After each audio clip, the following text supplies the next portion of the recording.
라디오 땡땡 기도입니다. 오늘 날마다 죽기로 큐티 본문은 호세아 5장 1절에서 15절 말씀입니다. 호세아 5장 1절에서 15절 말씀. 5장은 크게 두 부분으로 나눌 수 있습니다.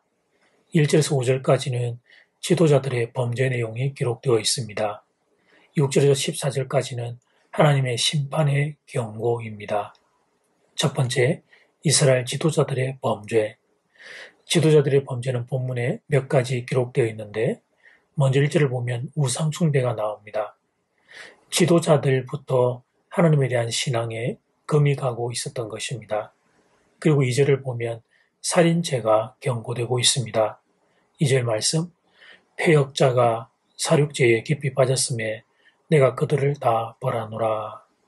본문의 살육죄는 문자 그대로 살인을 의미하는 것일 수 있지만 히브리어 원어로 살펴보면 비단 살인만이 아니라 사람을 속이는 행위, 사람을 이용하는 행위, 사람의 가치를 짓밟아 버리는 일체의 행위를 의미합니다. 선지자는 지금 인간을 짓밟아 버리는 일체의 악독한 행위가 다름 아닌 바로 지도자들에 의해 자행되고 있다는 사실을 지적합니다. 정치인이 타락하면 백성을 섬기기보다는 이용하려 합니다. 섬김의 대상으로 보는 게 아니라 정권의 어떤 유지들을 위한 표로 보는 것입니다. 종교의 영역도 동일합니다.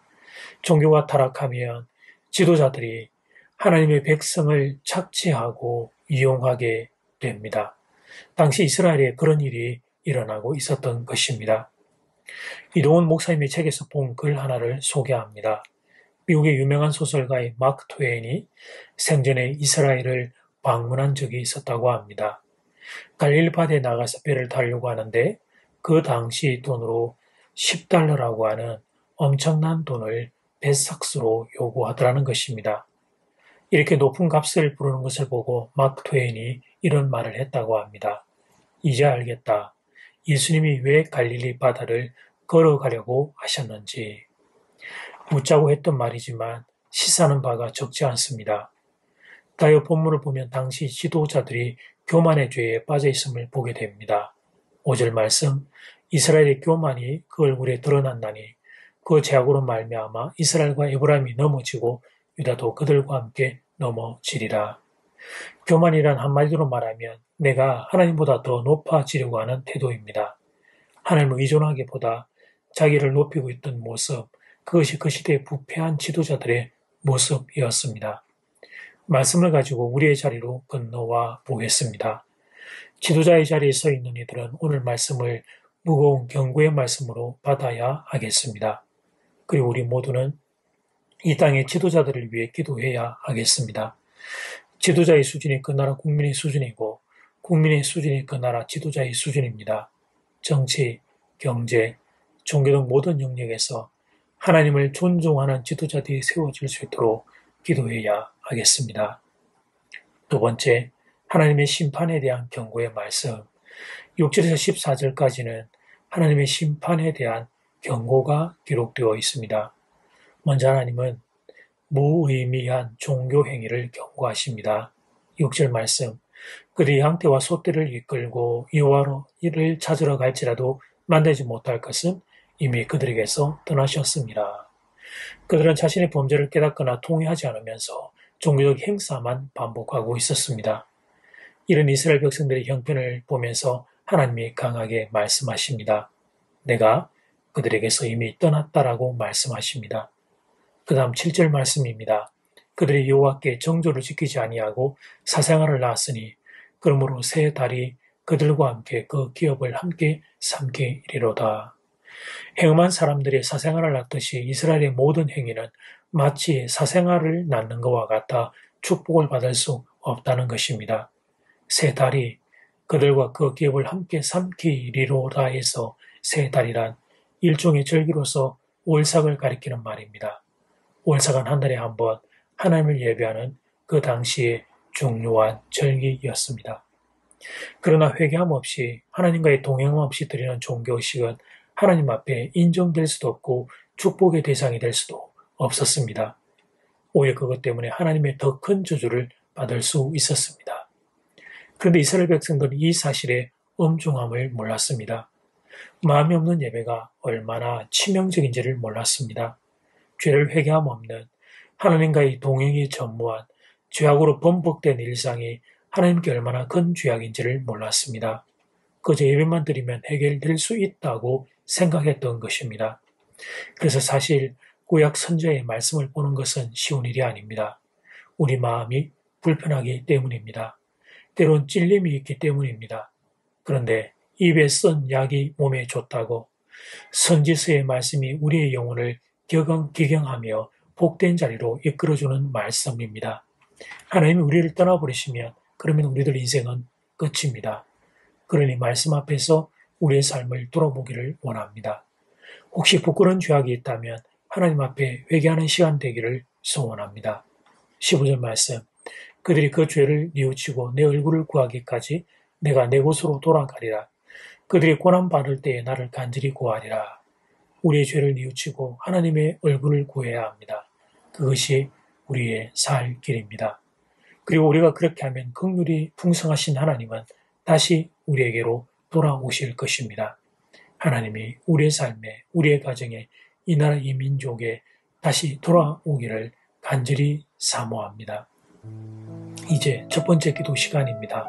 받은 말씀과 개인 기도 제목을 가지고 함께 기도하는 시간입니다. 이 시간 다 함께 마음을 모아 주님 앞으로 나아가겠습니다.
이제 두 번째 기도 시간입니다. 장안 1번 이스라엘 지도자들의 범죄. 지도자들의 범죄가 이스라엘 가운데 그 모든 것들의 아픔의 원인이 되었습니다. 지도자의 자리에 서 있는 이들은 오늘 말씀을 무거운 경고의 말씀으로 받아야 하겠습니다. 그리고 우리 모두는 이 땅의 지도자들을 위해 기도해야 하겠습니다. 장안 2번 하나님의 심판에 대한 경고의 말씀. 회개함 없이 하나님과의 동행함 없이 드리는 종교의식은 하나님 앞에 인정될 수도 없고 축복의 대상이 될 수도 없습니다. 죄를 뉘우치고 하나님의 얼굴을 구하는 시간 되기를 바랍니다. 이 시간 다 함께 마음을 모아 기도드리겠습니다.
하나님, 지도자의 소중함을 배웁니다.